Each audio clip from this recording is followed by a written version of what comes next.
Hello बच्चों, आज intermediate 12th की मैथमेटिक्स में प्रायिकता वाले टॉपिक में 24.1 एक्सरसाइज के आगे के भाग को पढ़ाया जाएगा। 7 नंबर तक के सवाल पिछले में बताए गए थे। आज 8 नंबर सवाल से स्टार्ट होंगे। चलिए सवाल नंबर 8 स्टार्ट करते हैं। देखिए क्वेश्चन नंबर 8 है। क्वेश्चन नंबर 8 क्वेश्चन दिया गया है, आपको पढ़ लीजिए। 8 नंबर दिया है, एक यादृच्छिक प्रयोग से संबंधित दो घटनाएं ए और बी इस प्रकार से कि पी बी बराबर 0.35 दिया गया है। पी बी बराबर आपको दिया गया है 0.35। फिर दिया गया आपको पी ए या बी, पी ए या बी, या का मतलब होता है यूनियन, ठीक है। पी ए यूनियन बी आपको दिया गया है 0.85। फिर आपको दिया गया है पी ए और बी, ए और बी का मतलब इंटरसेक्शन होता है, ए एंड बी हो गया आपको। ये दिया गया है आपको कितना 0.15। आपको पी ए क्या करना है, फाइंड करना है, ठीक। एक थ्योरम आपने पढ़ रखी है, देखो सूत्र आपने एक पढ़ रखा है कि P A intersection B, P A intersection B is equal to P A है और प्लस का P B, P A intersection में पी बी माइनस का पी ए यूनियन बी। ये आपने पढ़ रखा है, ठीक है। जब ये पढ़ रखा है तो इसमें होगा क्या, देखिए अगर हम पी ए यूनियन बी का मान यहाँ पे रख लें, यहाँ पर अगर रख लें पी ए यूनियन बी का, देखो ये हो जाएगा 0.85 is equal to P A का मान कितना है आपको ज्ञात करना है, तो पी ए ऐसे लिखा रहने दीजिए, प्लस पी से बी का मान कितना है 0.35 है, minus P A union B का मान कितना है 0.85। रुकिए यहाँ पर यूनियन, ये इंटरसेक्शन का मान रखा है, यहाँ पे 1.5 कर लो, 0.15 यहाँ यूनियन में रख लो तो 0. कितना हो जाएगा 85। बस यहाँ से आप कैलकुलेशन कर दीजिए, पी ए का मान आपको मिल जाएगा, ठीक है। कैलकुलेशन कर दीजिए, पक्षांतर कर दीजिए, पी ए का मान मिल जाएगा आपको। तो सवाल नंबर 8 हो गया, ठीक है। अब आगे देखते हैं सवाल नंबर 9, हटा दें इसको। चलिए इसके स्टार्ट हो गया, सवाल नंबर 9 पे स्टार्ट करते हैं। चलिए देखते हैं क्वेश्चन नंबर 9। अगर मैं क्वेश्चन नंबर 9 की बात करूँ तो क्वेश्चन नंबर 9 क्या है, देखिए 9 नंबर में कहा जा रहा है कि एक पांसे को 2 बार फेंका जाता है, एक पांसे को 2 बार फेंका जाता है, संख्याओं का योग 7 है। एक घटना है, देखो एक पांसे को कितनी बार फेंका जाता है 2 बार, एक पांसा है जिसको 2 बार फेंका जाता है और संख्याओं का एक घटना है, संख्याओं का योग 7 होना। तो पहले तो हम टोटल लिख लेते हैं कि एनएस कितने होंगे, मतलब सैंपल स्पेस कितने होंगे। तो एक पांसे को 2 बार फेंकने पर जो सैंपल स्पेस होंगे वो 36 होंगे। एनएस बराबर कितना 6 × 6, मतलब पहले पासे पर 6 आना, दूसरे पासे पर 6 आना, टोटल सैंपल स्पेस कितने हो गए 36, ठीक है। अब 2 प्रकार की घटना है। पहली घटना है आपके पास क्वेश्चन में कि एक पासे को 2 बार फेंकने पर प्राप्त संख्याओं का योग 7 आना, प्राप्त संख्याओं का योग 7 आना। तो इवन घटना हो गई आपके पास, प्राप्त संख्याओं का योग 7 आना, ठीक।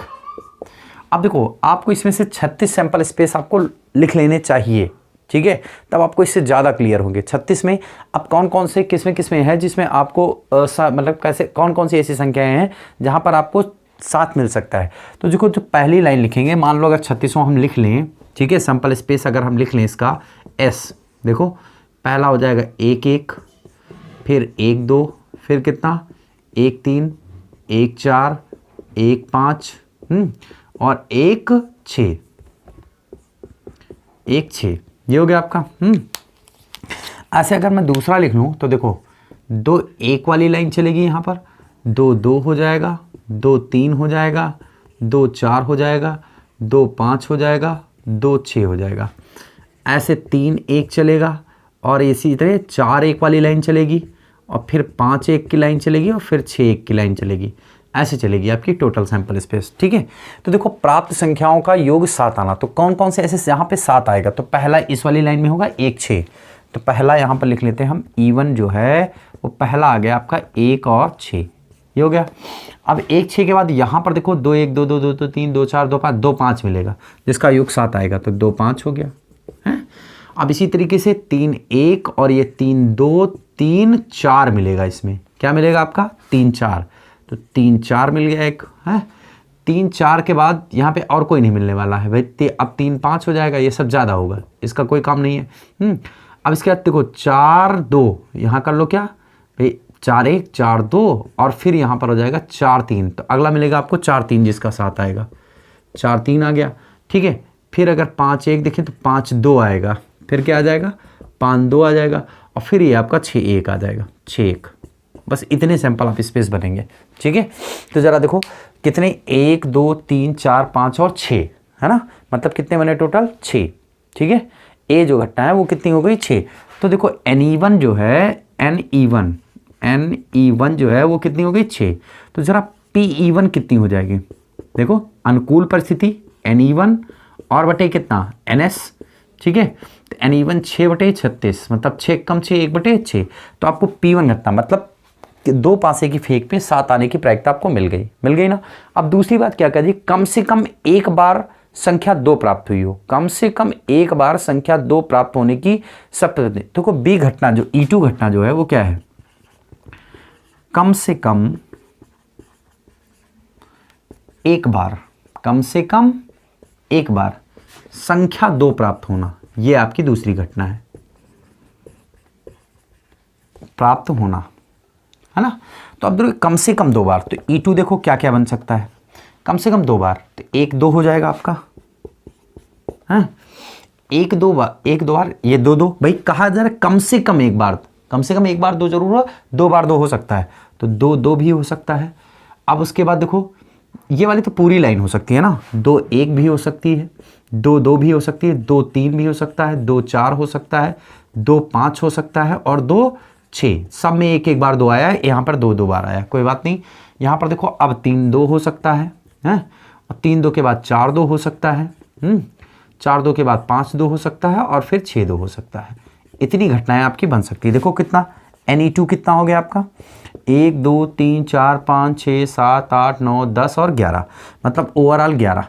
तो जरा सा PE2 probability of E2 event कितनी हो जाएगी, देखो 11 और टोटल कितने हो गए 36, मतलब अगर सूत्र लिखें तो NE2 है ना, और बटे कितना हो जाएगा NS, मतलब ये हो जाएगा 11 बटे कितना 36, ये निकाल लिया।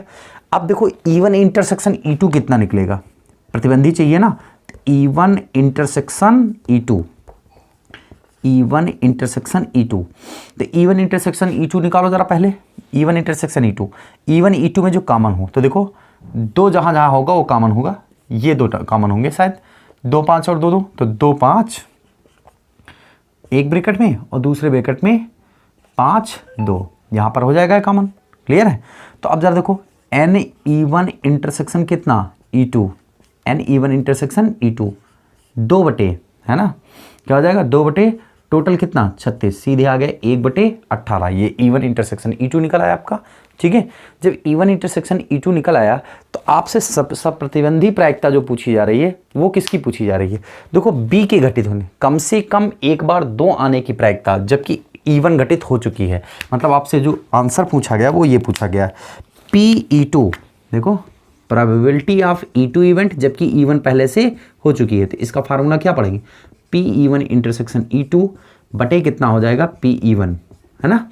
देखो E2 के घटना घटित होने की प्रायिकता, मतलब कम से कम एक बार 2 आना, जबकि पासे पर कितना आया हो 7 पहले से आ चुका हो। ठीक है, तो ये हो जाएगा PE1 इंटरसेक्शन E2 का मान कितना निकाला आपने 1/18, और बटे PE1 का मान कितना निकाला है आपका 1/6। समझ में आया कि नहीं है, P1 का मान कितना हो जाएगा 1/6, जब इसकी भिन्न पलट जाएगी क्षेत्र कितना 18, सीधे आ जाएगा 1/3 आंसर। ठीक है, नोट करिए सभी लोग 9 नंबर सवाल, फटाफट 9 नंबर नोट कर लीजिए।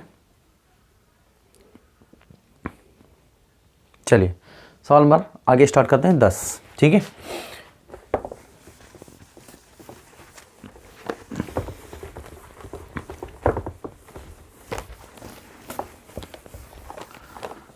पासे का सैंपल स्पेस लिखा रहने देते हैं, कई सवालों में इसकी ज़रूरत पड़ेगी। ठीक है, इसको कंप्लीट कर देते हैं। यहाँ पे देखिए 2 3, इसको 3 6, देखो 3 1 3 2, 3 3 छूट गया है, 3 3, इसको 3 4 कर लो, 3 5 कर लो, और 3 6 कर लो। यहाँ पर 4 1 4 2 4 3 4 4 कर लो, 4 5 कर लो, और 4 6 कर लो। यहाँ पर कर लो कितना 5 3 कर लो, 5 4 कर लो, ठीक है 5 5 कर लो, और 5 6 कर लो। कई सवालों में इनकी ज़रूरत पड़ेगी। 6 2 हो जाएगा, 6 3 हो जाएगा, 6 4 हो जाएगा, 6 5 हो जाएगा, 6 6 हो जाएगा। तो इनको लिखा रहने दीजिए साइड में, 500 के सैंपल स्पेस है, 2 500 के फेंक के सैंपल स्पेस है, उनको लिखा रहने दीजिए। ठीक है, अब क्वेश्चन नंबर 10 स्टार्ट करते हैं। ठीक है, चलिए देखते हैं क्वेश्चन नंबर 10। क्वेश्चन नंबर 10 क्या कहता है, लिखा है एक पासे को 2 बार उछाला गया तो 36 हो गए। ठीक है, NS बराबर कितना, 36,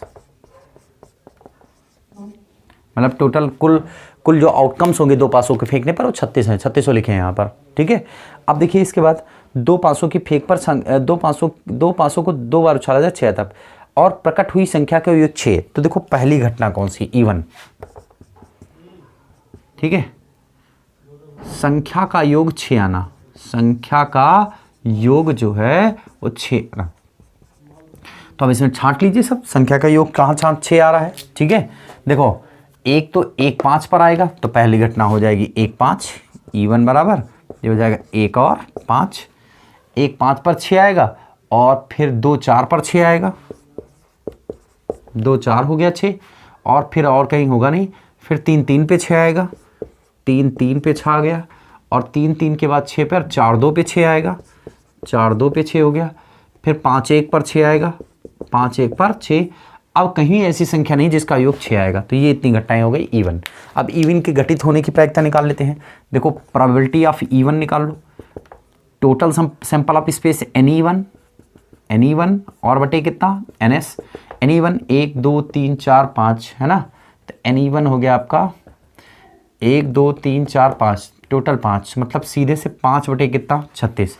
ये हो जाएगी प्रोबेबिलिटी ऑफ इवन इवेंट, है ना। प्रोबेबिलिटी ऑफ इवन इवेंट जो है वो कितनी आ गई आपकी, 5 बटे 36।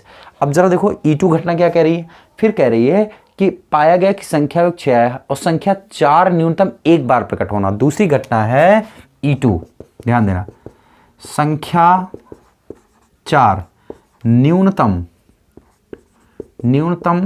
1 बार प्रकट हो, न्यूनतम 1 बार प्रकट हो, मतलब 1 बार जरूर आई हो, बाकी 2 बार भी आ सकती है, कोई दिक्कत नहीं। तो ठीक है, देखते हैं यहां पर E2 घटना का वो क्या बनता है, सैंपल स्पेस। चलिए कि E2 घटना 4 न्यूनतम 1 बार आया हो, 4 न्यूनतम 1 बार, तो 1 4 हो जाएगा, ऐसे लिखते हैं 1 कामा 4 हो जाएगा। दूसरा 4 कहीं आया है, हाँ 2 4 आया है,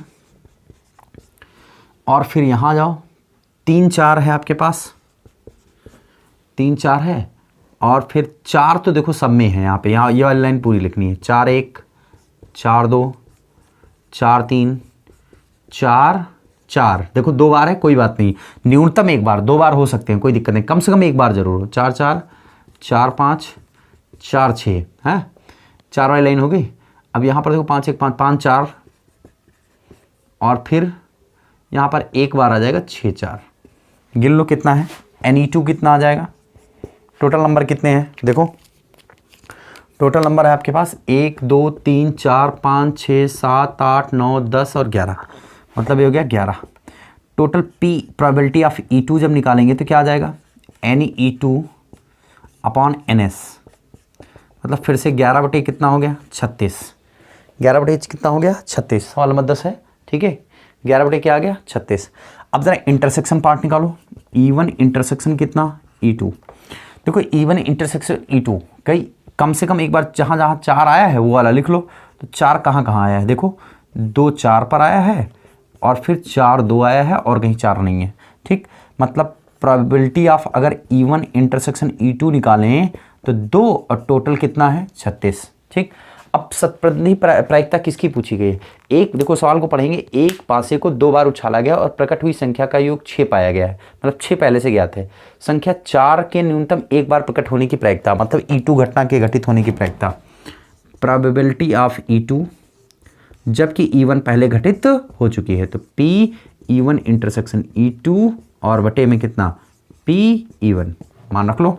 ठीक है, P1 इंटरसेक्शन E2 मतलब आपका हो गया 2 बटे कितना, 36, और बटे P1 की घटना है 5 बटे 36, 36 से 36 कैंसिल, 2 बटे 5 आंसर। ये प्रोबेबिलिटी होगी 10 नंबर सवाल। नोट कर लीजिए सभी लोग।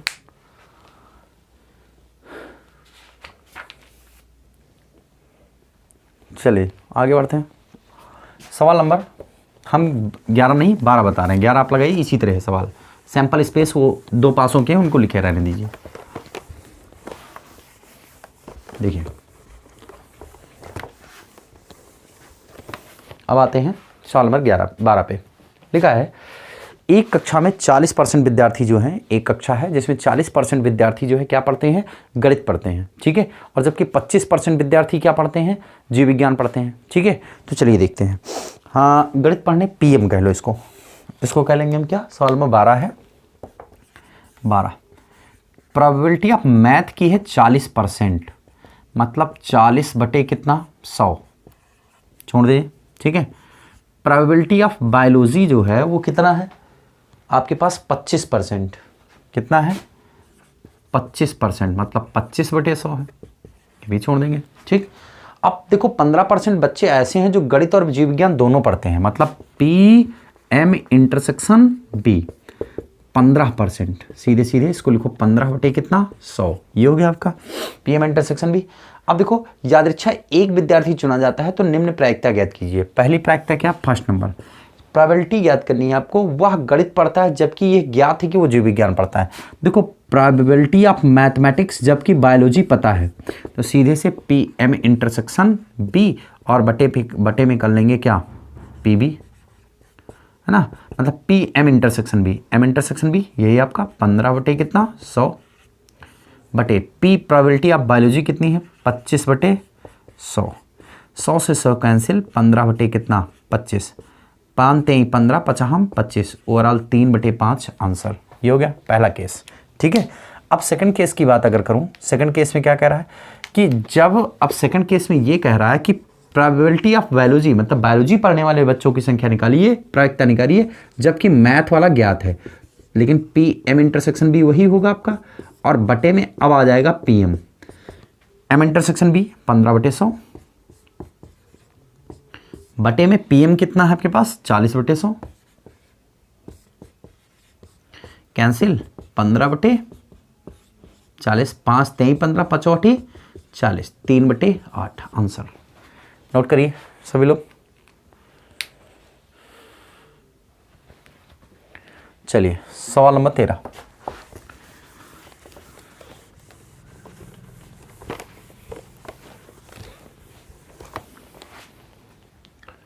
सवाल नंबर 13, क्वेश्चन नंबर 13 दिया गया है कि दो पासों को फेंकने पर प्राप्त संख्याएं भिन्न है।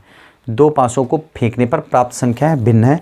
दो पासा फेंका गया तो सैंपल ऑफ स्पेस सिंपल से NS बराबर कितना हो जाएगा आपका, 36, ये लिखे हुए हैं, ठीक है।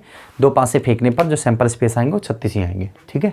अब इसके बाद क्या है, दो पासों को फेंकने पर प्राप्त संख्याओं, प्राप्त संख्याएं भिन्न भिन्न है। दोनों संख्याओं का योग 4 आने की प्रायिकता, दोनों संख्याओं के 4 आने की प्रायिकता, तो सिंपल से एक घटना है, ठीक है।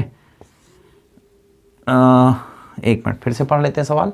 सवाल में क्या कह रहा है, दिया गया है कि दो पासों को फेंकने पर प्राप्त संख्याएं भिन्न भिन्न है। दो संख्याएं भिन्न है ना, दो संख्याएं भिन्न है, दोनों संख्याओं का योग 4 होने की प्रायिकता, दोनों संख्याओं का योग 4 होने की प्रायिकता, तो इसमें तो एक ही घटना है, ठीक है, इसमें दूसरी कोई घटना नहीं है। योग 4 होने की घटना,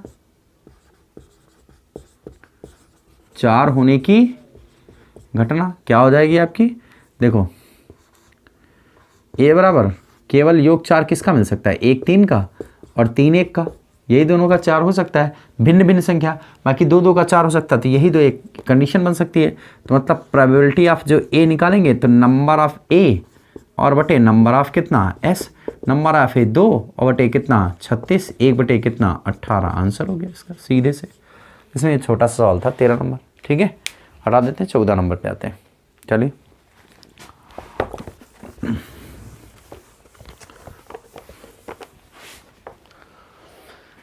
चलिए सवाल नंबर 14 पे आते हैं। अगर सवाल नंबर 14 की हम बात करें तो लिखा है पूर्णांकों 1 से 9, पूर्णांकों 1 से 9 भाई s बराबर 1 से 9 तक लिख लो। s जो होगा 1 होगा, 2 होगा, 3 होगा, 4 होगा, 5 होगा, 6 7 8 और 9। तो NS बराबर तो सीधे सीधे 9 हो गया। NS बराबर कितना हो गया? 9। अब इसके बाद देखिए सवाल में कह रहा है पूर्णांकों 1 से 9 तक में 2 पूर्णांक यादृच्छा मतलब 9 तक अंक लिखे हैं, उसमें से 2 पूर्णांक निकाले गए। ठीक है, यदि उनका योग सम है तो प्रायिकता ज्ञात कीजिए कि दोनों पूर्णांक भी सम है। योग सम है तो उनके पूर्णांक जो योग सम, तो पहली घटना तो ये लिखो कि योग सम है। एक घटना जो है ए सच दैट योग दोनों संख्याओं का योग क्या है? सम है। योग सम है। चलिए वो ढूंढ लीजिए भाई। देखो पहला एक एक चुन सकते हैं, है ना, एक एक इनका योग सम आएगा। एक 3 जोड़ सकते हैं, है ना, एक 3 भी सम आएगा। एक 4 नहीं हो सकता, एक 5 हो सकता है, एक 5 हो सकता है ना। एक 6 नहीं हो सकता, एक 7 हो सकता है, एक 8 हो सकता है, हैं, एक 8 हो सकता है, एक 8 नहीं हो सकता, एक 9 हो सकता है। योग सम आना चाहिए ना, तो ये हो गया। देखो 2 4 6 और 8 और 10 ये हो गया आपका है। अब देखो दो संख्याओं का योग कितना आना चाहिए? आपका सम आने की प्रायिकता है ना। तो सम देखो एक लाइन ये हो गई। अब शुरू करते हैं उल्टा। पहले 2 को चुनते हैं। पहले किसको चुनते हैं? देखो योग फिर शुरू करेंगे अगर, तो 2 को 1 के साथ चुन सकते हैं। 2 को 1 के साथ नहीं आएगा, 2 को 3 के साथ नहीं आएगा, 2 को 4 के साथ जोड़ेंगे तब सम आएगा। 2 को 4 के साथ ले सकते हैं। 2 को हम फिर 6 के साथ ले सकते हैं। 2 को 6 के साथ ले सकते हैं और 2 को ले सकते हैं किसके साथ? 8 के साथ। 2 को ले सकते हैं 8 के साथ बस। अब 3 को उठाएंगे तो 3 को तो 1 के साथ भी ले सकते हैं, तब भी आएगा सम संख्या योग। और 3 को हम 4 के साथ, 3 का 5 के साथ लिख सकते हैं। 3 को किसके साथ ले सकते हैं? 5 के साथ। और 3 को 7 के साथ भी ले सकते हैं, तब सम आएगा। 3 7 10 होता है। 3 को 9 के साथ लेंगे तब भी आपका सम आएगा। 3 हो गया। 4 को उठाइए, 4 को 1 के साथ लीजिए, नहीं हो सकता है। 4 को हमेशा 2 मतलब विषम संख्या, अब 4 चल रही है तो 4 को 2 के साथ लेंगे, जब सम होंगी तो सम होंगी दोनों। और 4 को 2 के साथ, 4 को खुद के साथ, दूसरी संख्या लेनी है, खुद के साथ नहीं लेना है। 4 को 6 के साथ लेना है ना। 4 को 8 के साथ लेना है। 4 को किसके साथ? 8 के साथ। हो गया। 5 को उठाइए, 5 को 1 के साथ लेंगे तब आएगा। 5 को 3 के साथ लेंगे तब आएगा। 5 को 5 के साथ नहीं लेना है, 5 को 7 के साथ लेना है तब आएगा। ठीक है। और 5 को 7 के बाद 5 को 9 के साथ लेना है। ये हो गया। 6 उठा लीजिए, 6 को 2 के साथ लीजिए, 6 को 4 के साथ लीजिए और 6 को लीजिए किसके साथ? 6 4, 6 ले नहीं सकते हैं, 6 को 8 के साथ लीजिए तब आएगा। 7 को उठाइए, 7 को 1 साथ लीजिए, 7 1 8 होगा। 7 को 3 के साथ लीजिए, 7 को 5 के साथ लीजिए और 7 को 9 के साथ लीजिए। 8 उठाइए, 8 को 2 के साथ लीजिए, 8 को 4 के साथ लीजिए, 8 को 6 के साथ लीजिए और 8 को बस हो गया है। 9 लीजिए, 9 को 1 के साथ लीजिए, 9 को 3 के साथ लीजिए और 9 को 5 के साथ लीजिए, 9 को 7 के साथ लीजिए, बस हो गया। इतने बनेंगे। तो जरा नंबर ऑफ ए कितने हो जाएंगे? 1 2 3 4 5 6 7 8 9 10 11 12 13 14 15 16 17 18 19 20 21 22 23 24 25 26 27 28 29 30 31 32 33। नंबर ऑफ ए आ गया आपका 33। ठीक है। नंबर ऑफ ए जो है वो कितना आ गया आपका? 33। ठीक है। एन ए फिर से एक बार गिन लेते हैं, देख लेते हैं। देखो 1 1 1 3 1 5, देखो 1 2 3 4 5 6 7 8 9 10 11 12 13 14 15 16 17 18 19 20 21 22 23 24 25 26 27 28 29 30 31 32 33। अभी कुछ नंबर कम रह गए, छूट गए हैं कहीं पे। ठीक है, उनको चेक करना पड़े जिनका योग सम आए। ठीक है, ऐसी संख्याएं देखो। हाँ, 2 को 2 के साथ भी लिया जा सकता है। जैसे 1 को 1 के साथ लिया, सही है। 1 को 1 के साथ, 2 1 को 3 के साथ, 1 को 4 के साथ नहीं, 1 को 5 के साथ लिया, 1 को 7। हाँ, यहाँ पर 2 कामा 2 बढ़ाइए, हैं 2 कामा 2 बढ़ाइए और फिर 3 कामा 3 बढ़ाइए, 4 कामा 4 बढ़ाइए, 5 कामा 5 बढ़ाइए, ऐसे 6 कामा 6 बढ़ेगा, 7 कामा 7 बढ़ेगा, 8 कामा 8 बढ़ेगा, 9 कामा 9 बढ़ेगा। देखो 33 हो गए थे। 34 35 36 37 38 39 40 और 41, टोटल 41 हो गए जिनके योग आपको सम मिलने वाले हैं, लिखे हुए हैं। ठीक है, नंबर ऑफ ए। तो प्रोबेबिलिटी ऑफ इवेंट ई कितनी आएगी? प्रोबेबिलिटी ऑफ इवेंट ए, ये आ जाएगा आपका 41 बटे टोटल नंबर कितने हैं आपके पास NS, टोटल कंडीशन 41 बटे कितना 9, ये प्रोबेबिलिटी ऑफ ए आ गया आपका। ठीक है, प्रोबेबिलिटी ऑफ ए जो है वो 41 बटे 9 आया। अब देखो सच दूसरी घटना क्या कह रही है, प्रायिकता ज्ञात कीजिए कि दोनों पूर्णांक विषम हो। अब इनमें से आप ढूंढिए कि दोनों पूर्णांक विषम किसमें है, दोनों पूर्णांक क्या हो, विषम हो, जिनका योग जो है वो सम संख्या हो। ठीक है, दोनों पूर्णांक विषम होने की घटना बी जो है, दोनों पूर्णांक क्या हो, विषम हो। ठीक, अब चलो दोनों पूर्णांक विषम लिखो, कौन कौन सी घटनाएं होंगी, दोनों पूर्णांक विषम जितनी भी हैं उसमें से विषम संख्याएं छाटिए। ठीक है, दोनों पूर्णांक, तो देखिए दोनों पूर्णांक विषम जितना होगा तो आपको देखो यहाँ से छांटना शुरू करिए। पहला 1 1 है, ये तो सब होगा 1 3 1 3 और 1 5 है। 1 7 भी विषम है आपका, 1 9 भी विषम है, इतनी विषम हो गई है ना। अब देखो दोनों पूर्णांक विषम, ठीक, यहाँ 2 2 है नहीं, 2 4 2 6, 2 वाले तो 1 भी नहीं होंगे। 3 1 से शुरू करो, 3 1 3 5 3 7 3 9, ठीक, फिर 3 के बाद 3 9, इस लाइन में आ जाओ, 3 3, ठीक, 4 हो नहीं सकते, 4 4 4 4, ये नहीं, 5 वाला शुरू करो ये वाली लाइन में, 5 1 5 3 5 7 5 और 9, दोनों विषम है ना, ये हो गया। इस वाली लाइन में आ जाओ, 4 4 हो नहीं सकता है, हैं 4 4 हो नहीं सकता, 6 4 यहाँ तक हो नहीं सकता, 7 1 शुरू करो, 7 1 7 3 7 5 7 9, ये हो गया आपका। 7 9 के बाद इस लाइन में आ जाओ, 5 5 में हो नहीं सकता, 8 2 हो नहीं सकता, या 9 1 शुरू करो, 9 1 9 1 9 3 9 5 9 7, है ना। अब देखो विषम में ये भी आपका 7 7 है, 3 3 लिखा है शायद कहीं पे, 3 3 लिखा कि नहीं लिखा है, 1 1 1 5 5 3 3 3 3 3 3 3 3 3 लिखा है ना, 2 2 नहीं लिखा, 3 3 5 5 लिख लीजिए, दोनों विषम है इसमें, 7 7 है आपके दोनों विषम, और 9 9 आपके दोनों विषम है। आप इनको काउंट कर लीजिए, 1 2 3 4 5 6 7 8 9 10 11 12 13 14 15 16 17 18 19 20 21 22 23 24 25, मतलब जो नंबर ऑफ बी आया है वो भी कितना आया है, 25। तो प्रोबेबिलिटी ऑफ बी कितनी होगी, देखो प्रोबेबिलिटी ऑफ बी जो है वो आ जाएगा आपका कितना, बोलिए, number of B N B और बटे कितना NS, सीधे से NB का मान 25 और बटे में कितना 9। अब अगर A इंटरसेक्शन B निकालें, A इंटरसेक्शन B, तो A और B में कॉमन छांट लो, सारे कॉमन छांट लो, तो A इंटरसेक्शन B भी कॉमन, ये सारे इसी में से तो निकाले गए हैं, मतलब 25, तो सीधे से P A इंटरसेक्शन B भी आपका कितना आ जाएगा, बोलिए 25 बटे कितना 9, ये भी आ गया। ठीक है, अब जब ये 25 बटे 9 आ जाएगा आपका, ठीक है, तो अब देखिए आगे क्या हो जाएगा आपका, अगर 25 बटे 9 आएगा तो होगा क्या, यहाँ से 25 बटे 9 के बाद आप कर क्या सकते हैं, देखो अब आपको चाहिए क्या, इसकी प्रोबेबिलिटी फाइंड करनी है, किसकी प्रोबेबिलिटी, PB/A की, तो PB/A बराबर PA इंटरसेक्शन B और बटे PA, ये हो जाएगा। तो PA इंटरसेक्शन B की वैल्यू कितनी आई है, 25 बटे 9 बटे PA की वैल्यू कितनी है, 41 बटे 9, 9 से 9 कैंसिल, सीधे आंसर आया 25 बटे कितना 41।